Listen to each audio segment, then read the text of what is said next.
So let's use what we've already learned in this last podcast and apply it to this. How do you know when you're going to get a graph that's going to be like this, right? Like this, or like this? How do you know?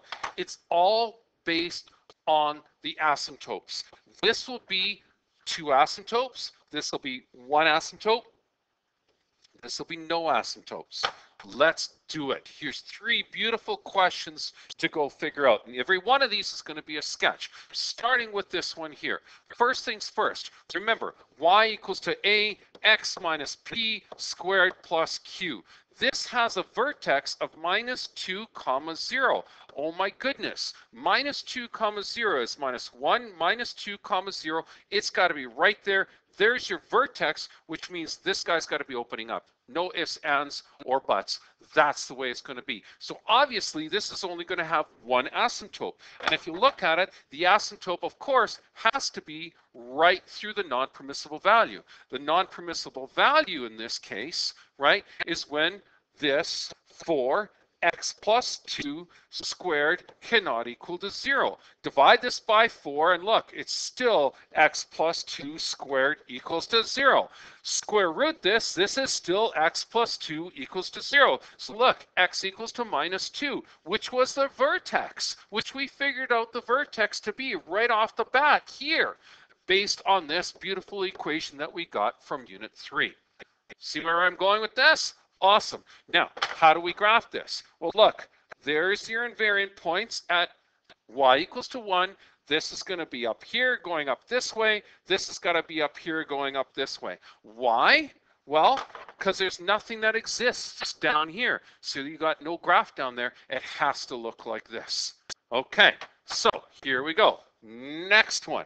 Let's go to this one. Uh-oh, you got minus 2x squared minus 3. And it says, okay, what are the graphs for this one? Okay, let's do it real quick like. So again, find me the invariant points. So you know and I know that this is minus 2x squared minus 3 cannot equal to 0. Bring that over. So this is minus 2x squared cannot equal to positive 3. Divide by minus 2, divide by minus 2, and look what happens. X squared cannot equal to minus 3 over 2, which you know you can't do. So guess what? This one doesn't have any invariant points at all. Okay, this has 0 invariant points. So what do we do in this situation? Well, remember, y equals to ax minus p squared plus q. Find me the vertex. It's got to be at 0 minus 3. There's your vertex. 0 minus 3. 1, 2, 3. But if it's down here, it can't be opening up, because if it opens up, you know and I know it's going to have invariant points. Well, guess what? At minus 3 here, 1, 2, 3, look at your original value. Your a value is minus 2, which means you're opening downwards. So guess what? This is going to have an inverse. There's minus 3. That's this point right here. An inverse of 1/3. So its point is going to be right about here. So it's going to be one of those ones. It's going to look like that. It's going to have a little bump, and it's going to be gone because it has no invariant points. So its point here, that vertex, although I've really accentuated it, that vertex is actually at minus 1/3. Okay, so here we go. Let's look at the last one. Here's one. It says there's 2x squared minus 4x minus 6. Tell me, what is that one going to look like? Well, first thing that you should notice is that you can take a 2 out of every one of these, giving you x squared minus 2x minus 3. And if you turn around and you PSA this, you know and I know that this is going to be x minus 3, x plus 1, okay? And then let this and say cannot equal to 0, cannot equal to 0, and check this out. This means at 3 and minus 1 are going to be your 2 non-permissible values, which are going to be your asymptotes. So there's minus 1, da da da da da da da da da, and then at 3, 1, 2, 3, na na na na na na na na na na na. Now, it's opening up, obviously, Okay, so that must mean that it has to look somewhere through there, come down to a vertex that looks something like that. So basically what you're going to do then is go, okay, there's my new vertex. And how do I know it's right there? Because look, count 1, 2, 3, 4. It's got to be at x equals to 2. It's got to be at x equals to 2. So why don't we find out what that actual vertex is? Okay, and that's going to help us out here. So, okay, 2.